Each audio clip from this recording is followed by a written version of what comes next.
कभी सोचा है कि किसी दूसरे ग्रह का एक टुकड़ा कैसा होगा, उसे अंतरिक्ष के सन्नाटे से होते हुए सीधा हमारी लैब में लाना? ये कोई साइंस फिक्शन फिल्म की कहानी नहीं है, ये एक असली मिशन है जो इसी वक्त हमसे करोड़ों मील दूर हकीकत बन रहा है। जी हाँ, इसी पल मंगल ग्रह की लाल धूल भरी जमीन पर एक रोबोट बहुत ही सावधानी से सबूत जुटा रहा है। ये एक ऐसा ऐतिहासिक मिशन है जो शायद हमें हमारे सबसे बड़े सवालों के जवाब दे सकता है। लेकिन ये सिर्फ कुछ पत्थर और मिट्टी जमा करने की बात नहीं है। नहीं, इसके पीछे एक बहुत बड़ा रहस्य है, एक ऐसा सवाल जो हम इंसान सदियों से पूछते आ रहे हैं। तो सवाल ये उठता है कि आखिर किसी दूसरे ग्रह से सैंपल इकट्ठा करते कैसे हैं? इसकी शुरुआत होती है एक बेहद मुश्किल और सटीक ड्रिलिंग ऑपरेशन से। चलिए समझते हैं कि ये सब होता कैसे है। तो चलिए मिलते हैं हमारे इस मिशन के हीरो से। ये है नासा का परसिवियरेंस रोवर। इसे आप पहियों पर चलती एक एडवांस लैब समझ सकते हैं जो इस वक्त मंगल के Jezero क्रेटर में घूम रही है। ये एक ऐसी जगह है जो अरबों साल पहले एक नदी का डेल्टा हुआ करती थी। ये पूरा का पूरा ऑपरेशन कमाल की इंजीनियरिंग का नमूना है। परसेवरेंस अपने रोबोटिक हाथ से चट्टानों में छोटे छोटे छेद करता है।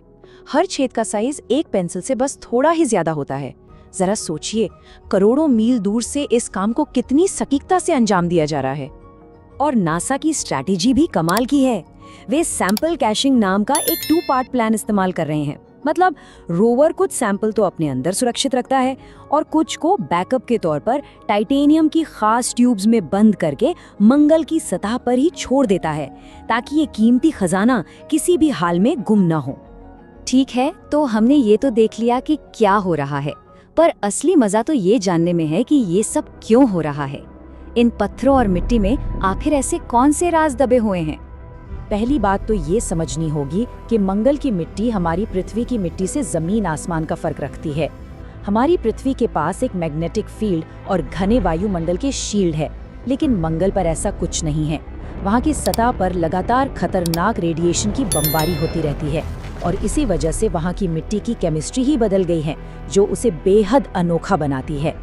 तो सबसे बड़ा सवाल ये है, अगर हम इन सैंपल्स को अपनी लैब्स में ला पाएं तो हमें क्या पता चल सकता है? जवाब शायद ब्रह्मांड के बारे में हमारी पूरी समझ को ही बदल कर रख देंगे।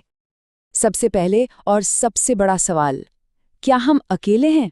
वैज्ञानिक इन सैंपल्स में प्राचीन माइक्रोब्स यानी सूक्ष्म जीवों के निशान या जीवाश्म खोजेंगे। वो ये भी देखेंगे कि क्या मिट्टी में जीवन के लिए जरूरी तत्व हैं और ये भविष्य में जाने वाले इंसानों के लिए कितनी खतरनाक हो सकती है। और बात सिर्फ वैज्ञानिक जिज्ञासा की नहीं है, ये हमारे भविष्य के लिए भी बहुत प्रैक्टिकल है। क्या हम मंगल की मिट्टी में फसलें उगा सकते हैं? क्या उससे ईंटें या कंक्रीट बनाकर घर बनाए जा सकते हैं? या फिर क्या वहाँ सोना या प्लैटिनम जैसे कीमती मिनरल्स हैं? ये सैंपल्स इन सभी सवालों के जवाब दे सकते हैं और मंगल पर इंसानी बस्तियों की नींव रख सकते हैं। चलिए, सैंपल्स इकट्ठा हो गए, उन्हें सुरक्षित भी कर लिया गया, पर अब आता है सबसे मुश्किल, सबसे रोमांचक हिस्सा। इन्हें वापस पृथ्वी पर कैसे लाया जाए? इसके लिए एक बहुत ही कॉम्प्लेक्स प्लान बनाया गया है, जिसे हम एक ग्रेट मार्शियन रिले रेस कह सकते हैं। और हाँ, ये कोई छोटा मोटा काम नहीं है।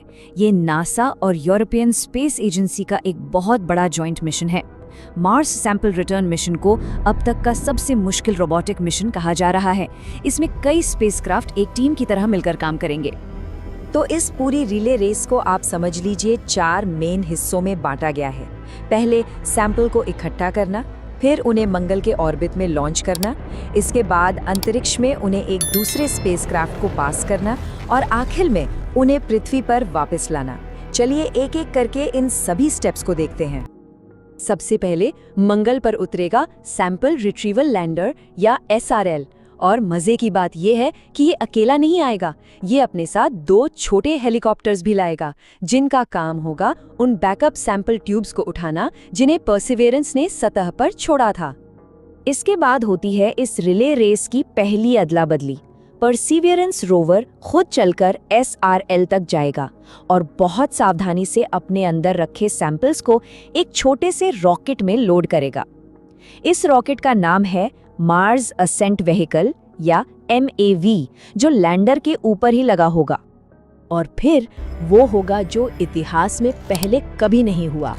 MAV किसी दूसरे ग्रह की सतह से लॉन्च होने वाला पहला रॉकेट बनकर इतिहास रचेगा।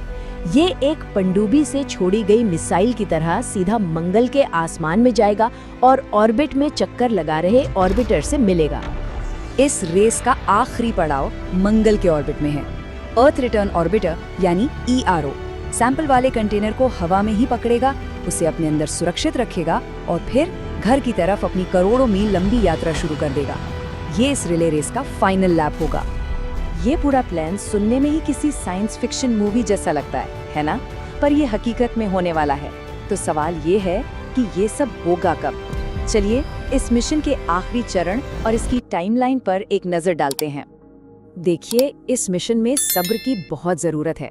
अभी तो परसिवियरेंस अपना काम कर ही रहा है। फिर इस दशक के आखिर में वापसी के लिए जरूरी स्पेसक्राफ्ट्स को पृथ्वी से लॉन्च किया जाएगा। 2030 के दशक की शुरुआत में मंगल पर और उसके चारों ओर असली रिले रेस होगी। और अगर सब कुछ प्लान के मुताबिक हुआ तो जुलाई 2021 वो तारीख है जिसका इंतजार रहेगा। ये वो पल होगा जब दशकों की मेहनत, प्लानिंग और इंजीनियरिंग का हल मिलेगा। जरा उस पल के बारे में सोचिए। इतिहास में पहली बार हमारे पास किसी दूसरे ग्रह की सतह से लाए गए अनछुए सैंपल होंगे जो हमारी सबसे एडवांस लैब्स में स्टडी के लिए तैयार होंगे। ये यकीनन खोज के एक नए युग की शुरुआत होगी। तो आखिर में सवाल यही बचता है, जब मंगल का वो छोटा सा टुकड़ा हम तक पहुंचेगा तो वो हमें क्या कहानी सुनाएगा? ना सिर्फ मंगल के बारे में, बल्कि इस पूरे ब्रह्मांड में हमारी अपनी जगह के बारे में। इसका जवाब शायद हमारी सोच को हमेशा के लिए बदल दे।